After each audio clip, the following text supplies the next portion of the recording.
Good morning and welcome to The Go. I'm Matt Brown. On this morning's show, the Golden Guardians need a new coach, and how does a $100,000 chicken dinner sound?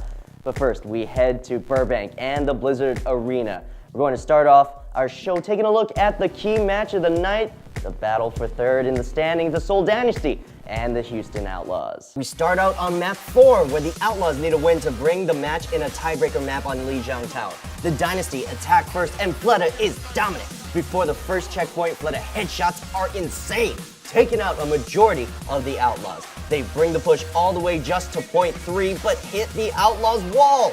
Fleta tries to Dragon Blade into the Outlaw players, but he is completely countered and taken out. The Dynasty push is stopped.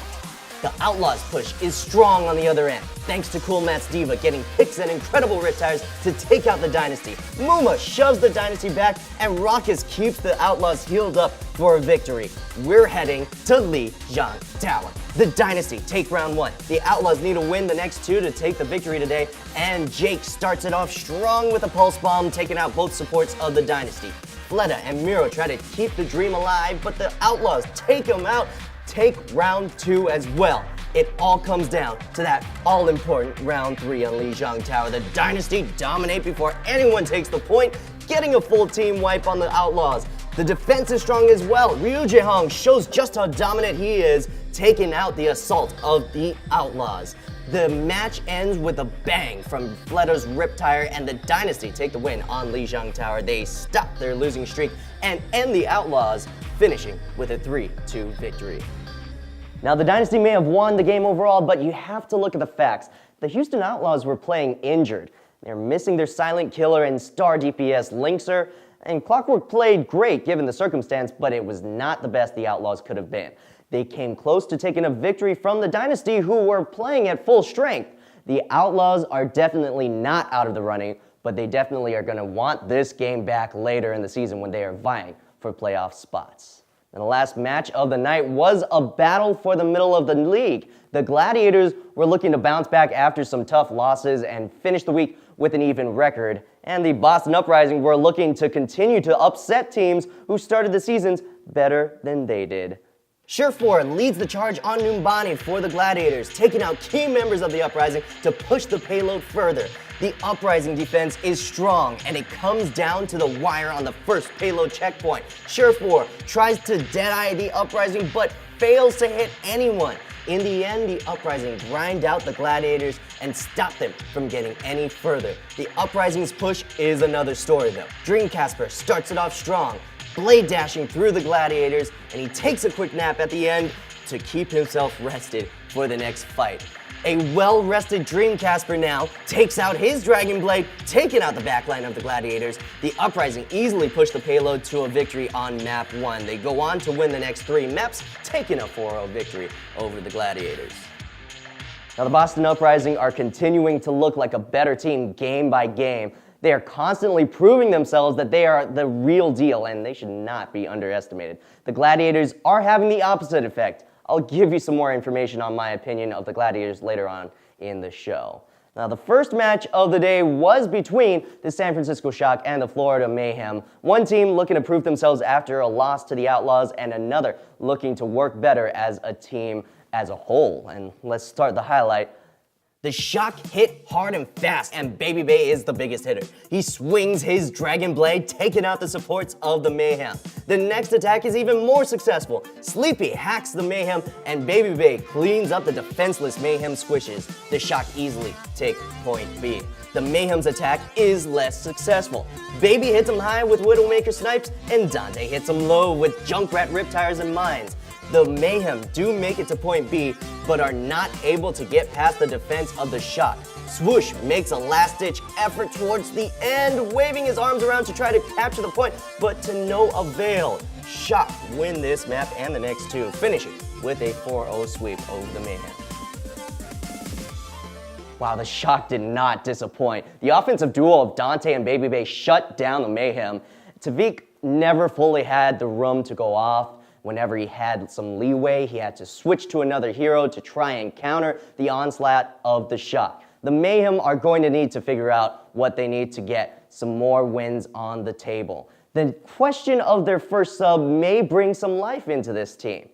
My hero of the day as we go to heroes and zeros has to be Baby Bay of the San Francisco Shock. He had a little bit of help from his partner in offensive crime, Dante, but he was the main threat for all of last night. His playmaking ability was constantly limiting the mayhem and was one of the main reasons why the Shock were able to win 4-0. Now my zero for yesterday is the Los Angeles Gladiators. They went from a top contending team for the 5th spot to one of the worst in the league. They went from beating the Fusion in extra rounds and almost beating the Valiant to being our 4-0'd by 2 teams in 1 week. The Gladiators need to go back and reflect in the next few weeks if they want to return to their former selves. All right, we'll take a quick break. Stay right there. You're watching The Go. Welcome back to Esports Go. The League of Legends team Golden Guardians will be looking for a new coach. The team announced over social media that they have released their head coach Yoonsup Lokodoko Choi. The team said Tyler Perrin has been named interim head coach prior to the team's next games this weekend. The Gladiators are currently 0-4 in the league when this decision was made. The team has always preached building for the future, not just the present. There's no word if that is one of the reasons why Loco was relieved from his head coaching duties. PGL announced a PUBG tournament for the season of spring on March 22nd to the 25th. 16 teams will be competing for a prize pool of $100,000 in Bucharest, Romania. 11 of the 16 teams will be invited directly, but the other 5 will fight for placement in online qualifiers. Expect more announcements about the tournament in the next few weeks. Coming up after the break, we'll preview today's Overwatch matches. Stay right here, you're watching The Go. Welcome back, this is The Go. Let's take a look at today's Overwatch League matches starting up in just a bit. Shanghai and London lead it off. It's a lopsided match on paper, so we'll see if the Spitfire rests some of their best players. The bench played well against the Dynasty, so they could definitely try to ride that momentum into this one. But it could also open something up for the Dragons, whose star player, Undead, is on fire. Next up, the XL look to stay atop the standings against the Fuel. New York must be feeling good after seeing the Dynasty fall to the Spitfire. This is a match where they can assert their dominance. Dallas is coming off a bad loss, but their players are hopeful. It seems that's been their whole mantra this whole season, so this would be an opportunity to show the league their legitimacy.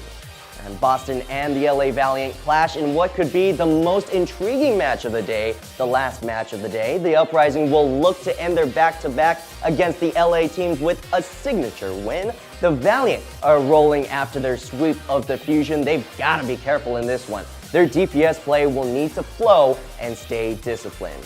Should be a good one today. Hope you enjoy it. And for more esports coverage, you can go to our website, challengemedia.tv. Also, check us out and follow us on Facebook and Twitter as well. We'll be here all week with your news and highlights this afternoon as well. Thanks for watching us. It's Esports Go. We'll see you next time.